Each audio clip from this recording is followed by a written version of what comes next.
Hey everyone, this is a video about how to create a vivarium for a gargoyle gecko, red Daedalus auriculatus. This is a gecko species from New Caledonia, and it has many names in the herpetoculture world, from knob-headed giant gecko to gargoyle gecko. And Gargoyle Gecko is the most common name in herpetoculture, so that is the one we are going to go with. This is an example of one of the schools gargoyle geckos at West Liberty. When I got to do my internship this summer, he's super cute, and I fell in love with him and definitely wanted to create a vivarium for one. So the first thing to do when looking to build a gargoyle gecko vivarium is to decide what type of enclosure to use. So based on their natural behavior that they are arboreal, however, they do sometimes scamper across the ground to get from shrub to shrub in their natural environment. Having a tall vivarium is important because they really need that vertical space. So the minimum requirements for these are generally 18 by 18 by 36. However, I went the size up. That's an even better vivarium for them, and got the ReptiZoo tall glass reptile terrarium. That is 24 by 18 by 36. And it came in from Amazon and came in this beautiful little box and was really well packaged. I was a little nervous about the glass breaking, but it all came out just perfectly fine. Here I am unpacking the vivarium and starting to build it and put it together, and you can see this is the bottom half where the substrate really goes, and then I started adding the poles that add the glass and mesh sides. This vivarium really has the option that you can add more glass panels or less glass panels on the side, and more mesh or less mesh, depending on how much ventilation you really require. And so that was a great feature for this one that I really liked, and one of the reasons I got it. The vivarium came with handy dandy gloves to keep the glass nice and clean when you're installing it, which is what I'm doing here. And so basically you install the front open doors first, and then you start adding in the back and glass side panels.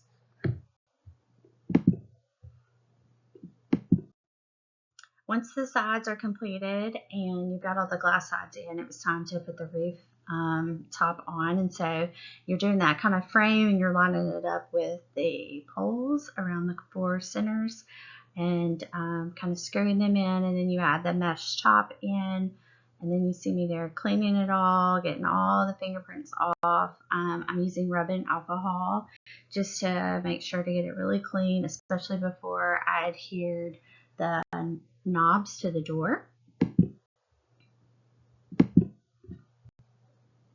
Another part of the terrarium build is adding the cable pass, which you can see is what I'm doing. That's to allow if you need to run the digital thermometer probe through and things like that, or any other lighting cable. You can. Putting the little doorknobs on the vivarium, I really liked that you could place those where you wanted, at the height that you wanted. And I also like that the key came with a little suction cup, so if you don't have to worry about loosening it, you can just slide it right there by the lock and keep it by your vivarium at all times.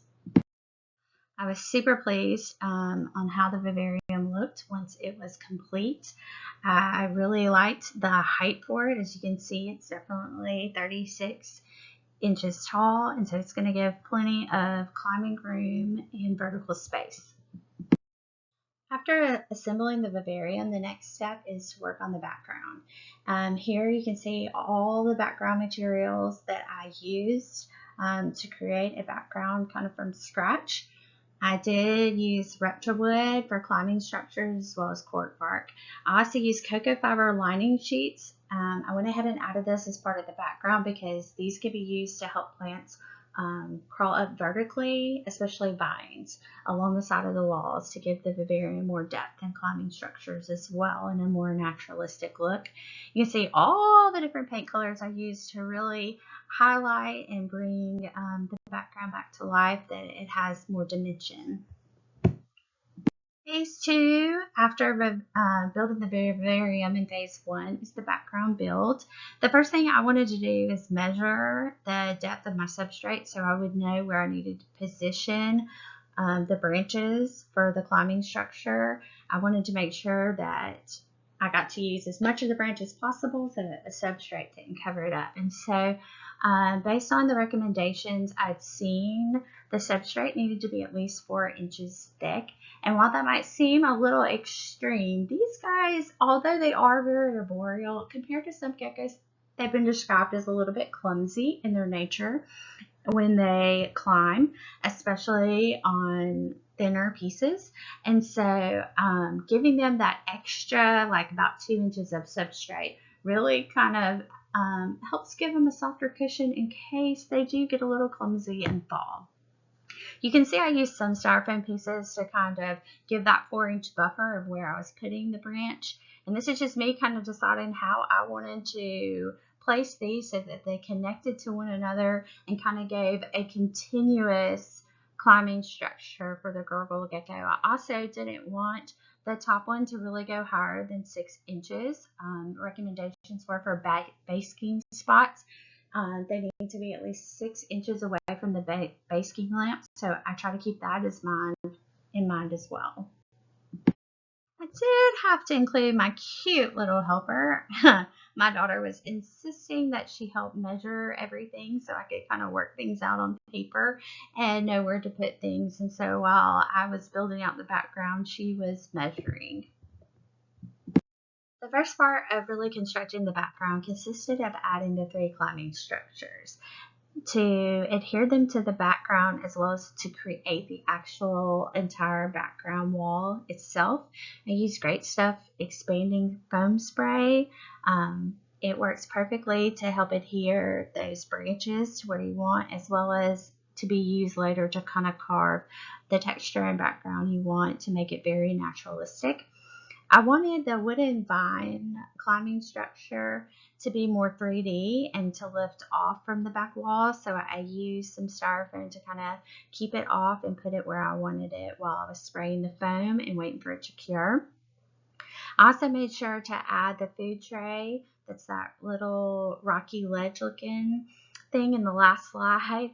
I wanted to make sure that it actually snugly fit into that little first crevice ledge that the first climbing structure branch made, to make sure that the gecko could easily climb up that and then climb to the food. Once the first bit of the foam had cured, I wanted to go ahead and place the cocoa fiber lion sheets on the side. So I turned the vivarium on each side to place these. I wanted to make sure to measure out where I wanted them and how much I wanted them. When you undid the cocoa lining from the packaging, it was rolled up, and I knew that would make it harder to glue with the silicone to the side. So I actually used some textbooks and waited overnight to flatten it out, and it worked perfectly and made the sheets much more easier to measure and cut. Here you can see I'm measuring the sheets, and I am using silicone with a caulking gun to adhere them into the actual vivarium.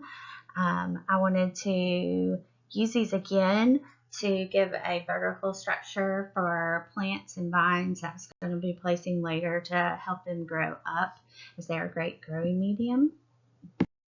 Once I had the cocoa lining sheets on both sides, I looked at it. You can see what it looks like there, and then I placed it back on its back to do the next section of the foam spray.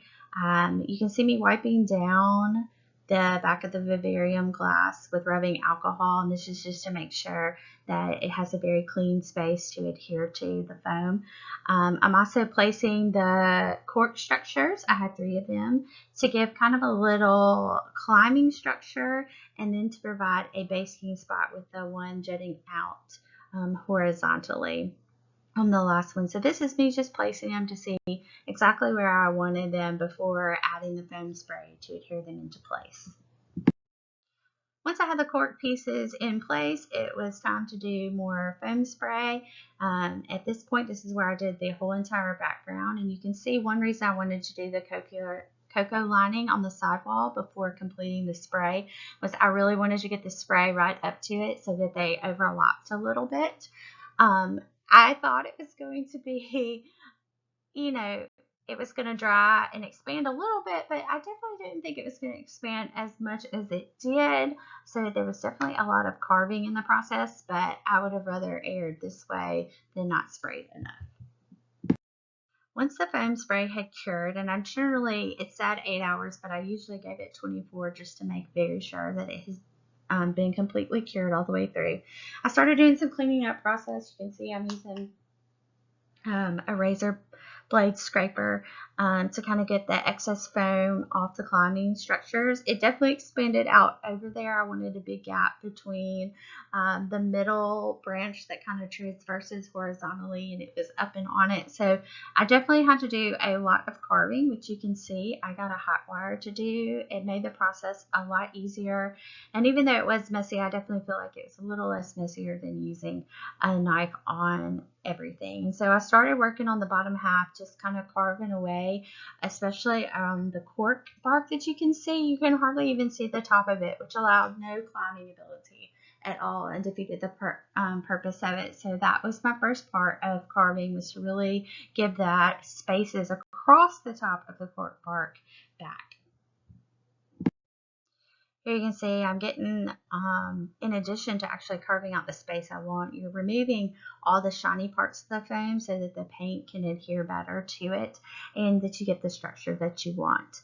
Although these guys are arboreal and they are sometimes found in trees, they're generally on the forest edge. So I wanted my background to kind of reflect that and kind of look like they generally are on smaller diameter trees. So I kind of wanted it to look like smaller diameter trees kind of all squished together along the background.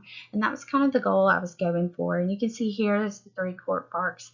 And I really had to kind of excavate and get the foam out of the way so that they now had climbing structure and stood out better. And you can see that top one is oriented horizontally out, so that is a good cooler basking spot. They do like to utilize temperature gradients, and so I definitely wanted to give my Gargoyle Gecko choice, and that if it wanted to get cooler, this is a place it can get cooler. It also is going to be a little bit hidden under cover between the vines when everything is done, and so this is a great little area, like it would use in its natural environment to rest and find security.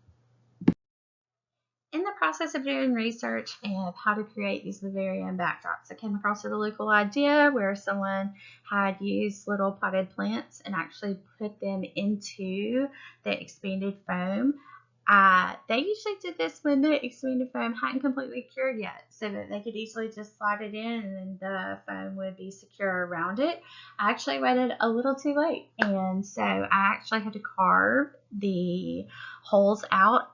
In hindsight, it's probably a better move, because then I could easily move these little potted plants in and out to plant the plants in it, as well as if I ever needed to change out the plants for whatever reason. But I wanted to actually give plants more vertical and not just across the bottom of the substrate, to make it very much more naturalistic. These can grow up and they can grow out, and give the Gargoyle Gecko a little more covering. They are in kind of shrubland, so I don't want to over put plants in there, but I thought this would be a neat way to do some of the succulent plants that I was going to be using. Here you can see more carving. I've kind of moved to the top half and was carving out between, so that this big kind of knobby part in the middle of the horizontal branch, I wanted that to be a basking spot, and so it really had to be uncovered from all the foam. And so that's what I'm doing there, is removing all the shiny bits. You can see I kind of make the backgrounds where it goes in and out, so kind of wanting it to look like tree bark. There is a spot that I decided I kind of wanted to experiment on, and you can see this on the bottom left picture. I left a shiny spot right up against that first climbing structure, because it kind of to me looked like a tree bark. It was perfectly indented with the foam like that. So I just wanted to experiment and see what kind of texture that would give and to kind of vary things up a little. Yes, more background carving. Here I am finishing up the right side of the background, and you can see I still had a lot that I needed to pull away from those two climbing structures and where they meet. I wanted to make sure that there is space for the Gargoyle Gecko to get on top of the wooden vine and be able to transverse it down. And then once I got done with the background, the actual carving part itself, I used an X-Acto knife to start cleaning up all the little foam that was still attached to these climbing structures. Once all the foam had been carved, it was time to make this thing actually look natural and look like a tree bark. So the very first color I painted on the backdrop was real brown. It's just acrylic paint. And so I decided that would be the main color, and then to add definition, I would add more colors as I went along. Here again, this is just the main background color using the real brown. I used it, you can see all across it just to make a base coat as progress goes. You can see there the difference in the middle picture of the texture of the carved foam versus the foam that I left to kind of see what it would look like. And I actually really liked how it kind of came out. It kind of came out like another little branch behind that branch. And so I decided to leave it. It definitely was shinier. It definitely, the paint doesn't adhere as well, but it kind of gave the texture look that I was going for. So I decided to leave that. So the first step in adding definition to the background, I decided to go in kind of the deeper crevices, the parts that were indented into the background from where I had carved. And to do that, I used a darker brown. So I used burnt umber and just kind of used a paintbrush to go in those little crevices all along the backdrop, as you can see. Adding the dark burnt umber to the crevices definitely gave the background more depth, and you could actually see more of the differences in the background. And then I used highlighting colors. So to highlight, I used a caramel color first, and I kind of just did that along the rocks. I used this cool little foam brush to dab the paint across. And then once I did that, I decided, looking at the cork bark, that I needed a little bit of gray to go with all these browns. And so I used elephant gray to kind of highlight here and there to give just a little more of that gray color that we sometimes see in bark, and so that it matched a little more to the cork bark that I was using. Here I'm painting that last little layer with the elephant gray paint. You can see it there in the top right. I really think overall it gave it really good definition. At first I wasn't too thrilled with some of the holes from where the foam made, but then I thought about bark does have holes that where beetles and stuff will drill into it. So I decided it kind of actually lended to the natural appearance, and wasn't as upset about it as I originally was when painting. I don't think I mentioned earlier, but the acrylic paint is non-toxic, but we're definitely going to seal it just to make it completely safe, as well as make it waterproof for the Gargoyle Gecko. And so I ordered this special sealant from Amazon that was actually eco-friendly. It's safe for food, plants, humans, and animals. Wanted to make sure that we had something that was completely non-toxic and that wouldn't hurt the little Gargoyle Gecko once we get it in there. I was a little nervous at first that because it dries clear, that I wasn't going to be able to see really easily where I had sealed and where I had not. But as you can see, this sealant actually goes on kind of a purplish blue color, and then it does dry completely clear. I will tell you, I was super nervous and holding my breath that once it cured, which it takes about 24 hours for a full cure, I kept looking at it like it's still a little tinted blue. And a matter of fact, my son came in and was like, "Why did you paint your background blue, Mom? It looks so good." It does dry clear. Do know that. So not to be feared. Just like I said, the background completely dried clear after sealing it all off.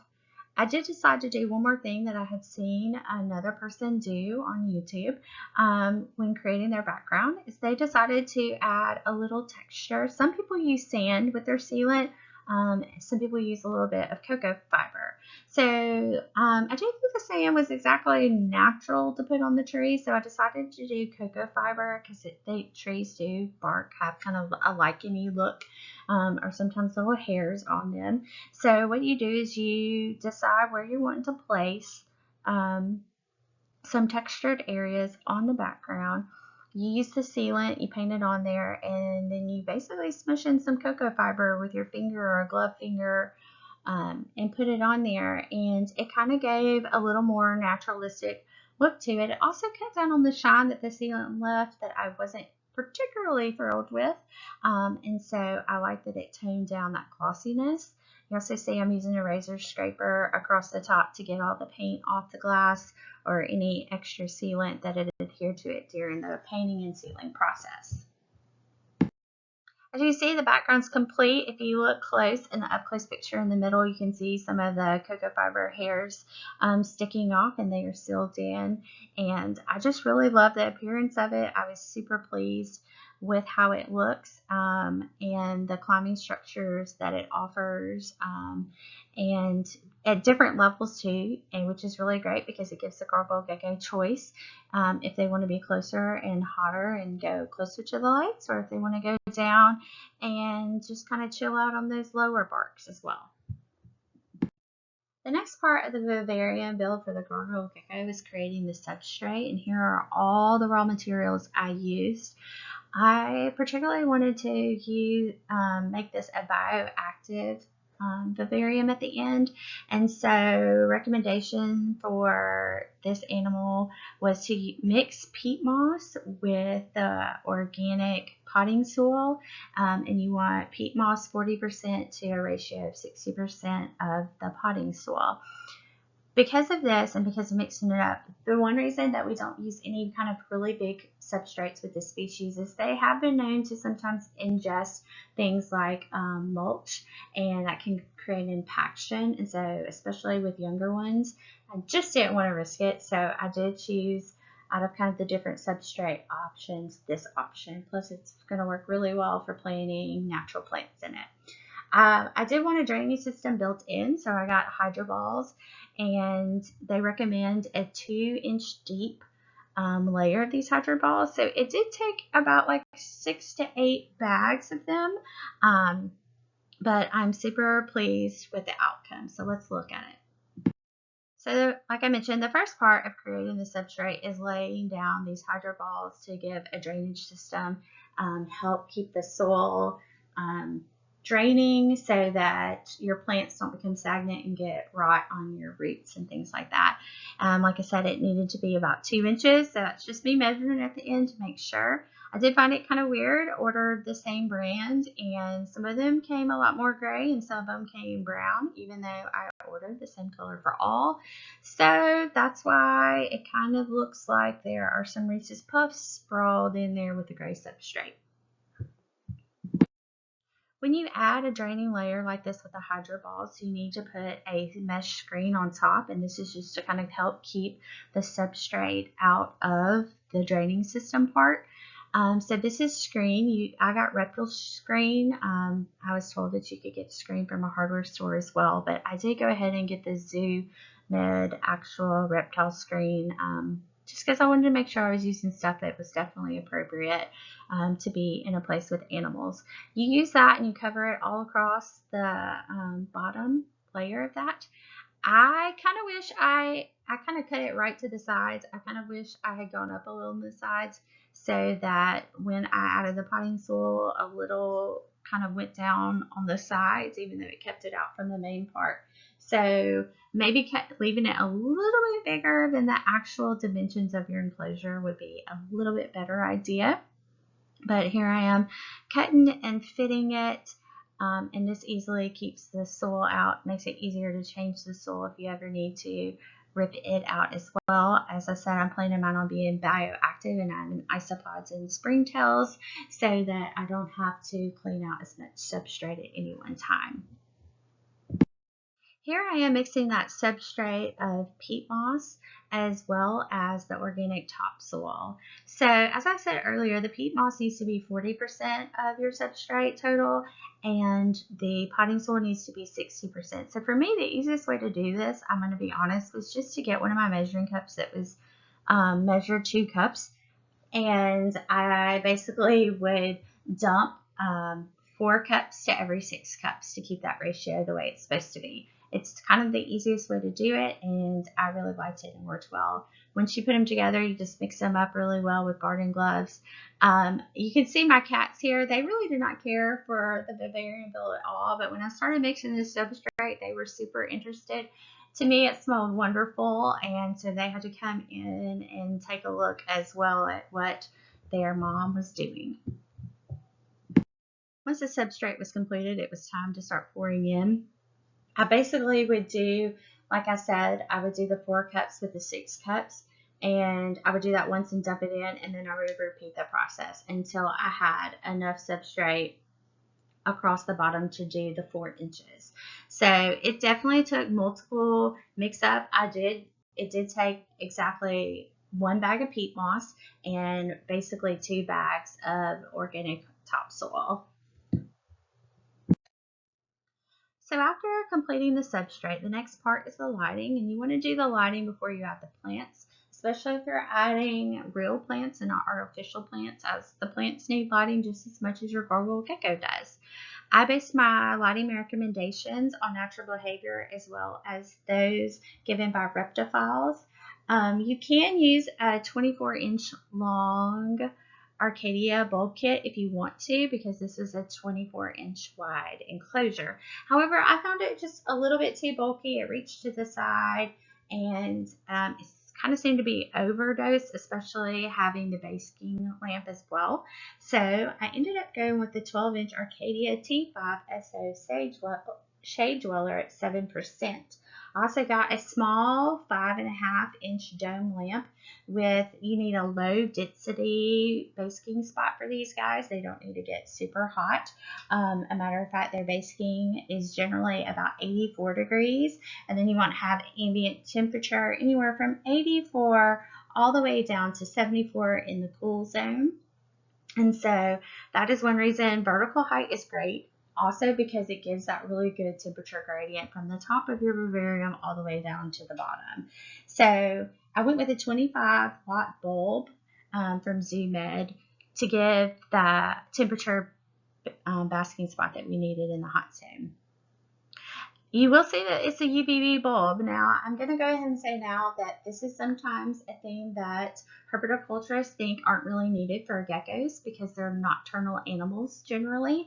And so they're usually in crevices during the day, hiding and sleeping, and therefore not exposed to sun.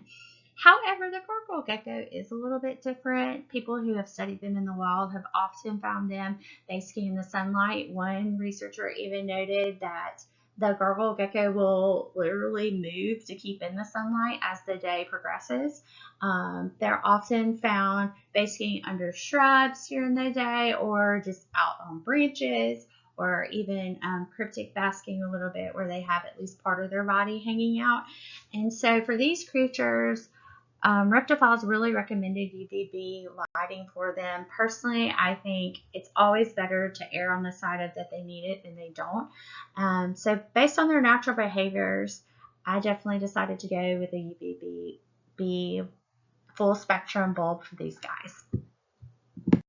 Here I am just putting the lighting fixtures together, adding the bulbs to the small dome, adding the bulb to the full spectrum UVB as well, mounting them at the top of the mesh. You'll notice that I actually put the UVB 12-inch bulb kit toward the front, and I put the basking spot toward the back because the highest basking spot is going to be those wooden branches there, and so I wanted to put it closer to the wall and to the climbing structures compared to the other lighting.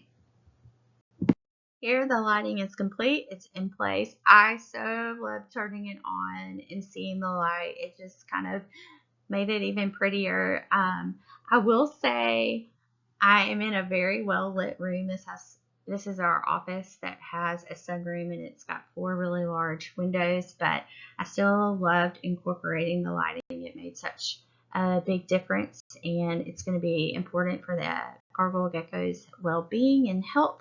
And so it just really kind of brought the vivarium to life for me. The very last part of building a vivarium is adding the decor and furnishings. And so this is kind of all the raw materials I use throughout.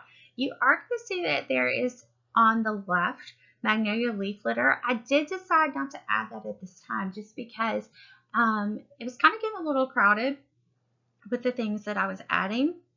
And as I said, these guys aren't deep in the forest. They generally live on the forest edge and in scrub bushes. So we don't want too many plants or anything like that because that's just not how their natural environment works. So for now, I'm going to leave some of the leaf litter out. But these are the plants I chose. You're going to see that there's pillow moss there. That is one thing that Reptifiles recommended.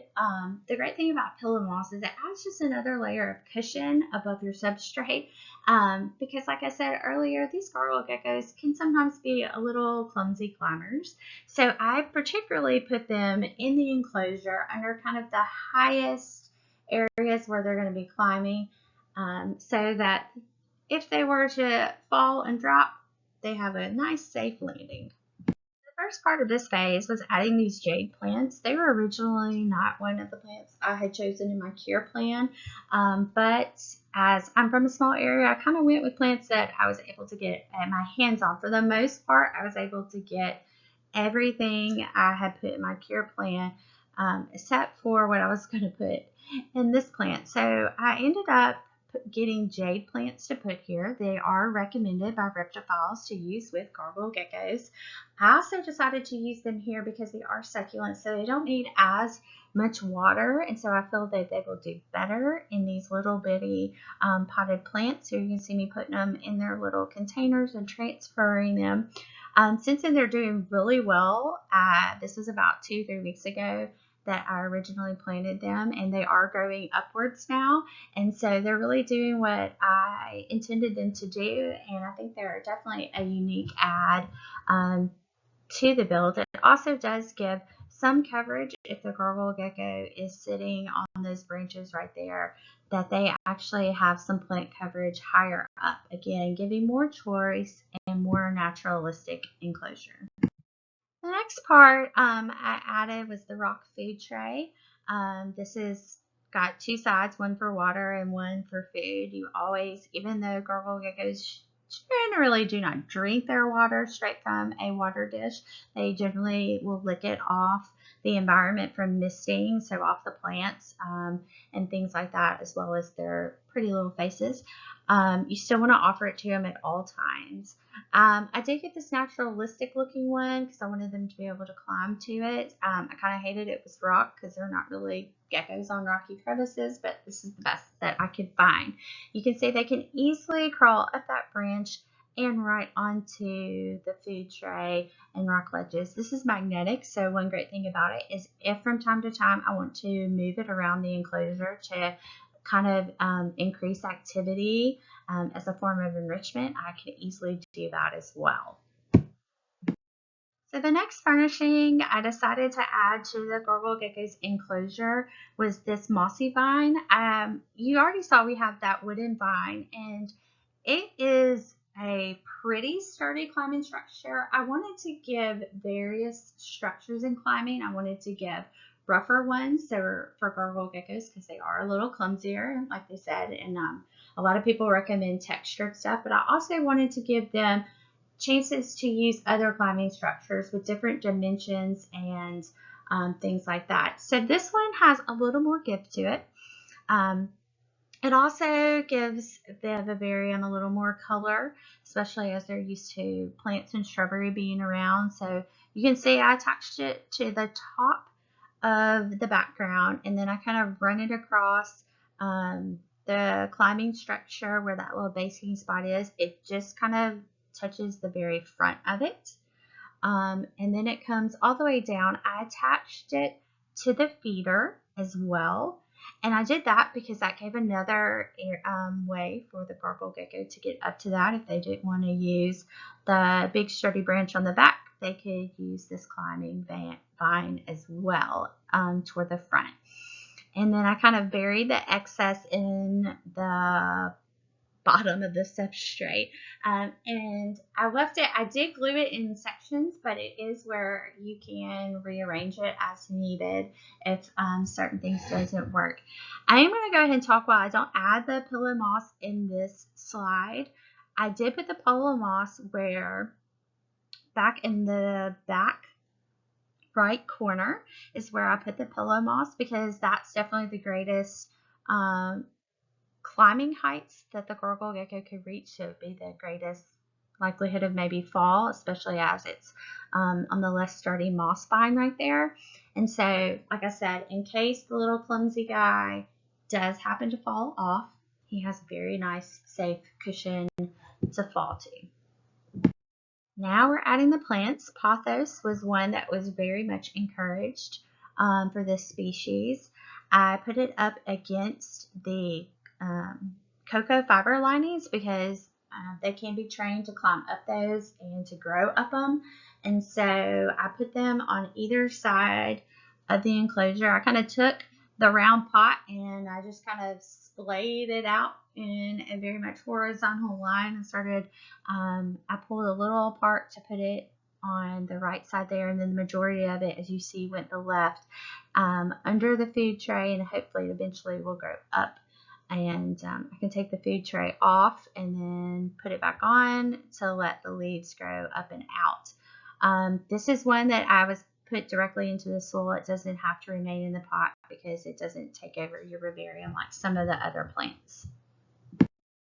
The next plant I added was the bromelid, which is highly recommended. These bromelids are super great because they help really kind of capture water when you're misting and stuff in the environment. So gargoyle geckos will use them to get water from the environment, as well as to get it to clean their eyeballs, which is super important. They've also been known to kind of get over around the base and rest, and they've been known to rest in the top and the flowers and on the leaves as well. Plus it's just really pretty and adds some color and life, I feel, to the vivarium. I did put some sphagnum moss around it because that's how it came in the planter. So that'll kind of help with moisture. The next thing I added was a hide down at the bottom, and that's because gargoyle geckos have been found in the wild to sometimes be hiding on the ground. And so this just kind of gives more options, more choice. That's all about it. It also provides a moist hide should I happen to have a gargoyle gecko who eventually might want to lay some eggs. But again, this just gives choice. It gives a cooler spot in the vivarium as well. I did place it right up against the front so that if the gargoyle gecko is in there, you can still see him from the outside of the enclosure, where he feels he's getting space, that I can still easily check on him or her. Here you can see I added that pillow moss in the back. I originally just had these few pieces, and then I came all the way out to the wooden vine with it to add those pillow mosses. One plant I had ordered had not come in, and it's the Ficus benjamina, which is one that is super recommended for these guys. It's a good climbing plant. It's well structured. It adds difference to it. It finally came in, and frankly, the pothos on the right side against that piece of cocoa lining, it was just kind of a little much, and so I decided to go with something smaller, and the Ficus benjamina came in, and so that's what I ended up at the very last minute changing out to. Both the bromelid and the ficus are actually planted in their pots because otherwise their root systems will completely take over your vivarium. This says that's really good common thing to do. The bromelid in particular needs to be placed in a pot, otherwise its roots can also get too wet and too moist and not drain effectively, and will get rot that way. So that's why those are actually buried in little plastic potting planters. Again, I changed out because the ficus is going to grow up, and it's going to grow up that cocoa lining, and it kind of gives a more shrub-like appearance. It gives one area which is really kind of concealed for vegetation, while allowing another area where the gargoyle gecko can run from place to place and kind of encourage activity. This is common in the wild. It's more a naturalistic environment. Here the vivarium is completely finished, and you can see it from concept all the way to completion, and I'm super pleased with it. I really like how it looks. I think it's very inviting.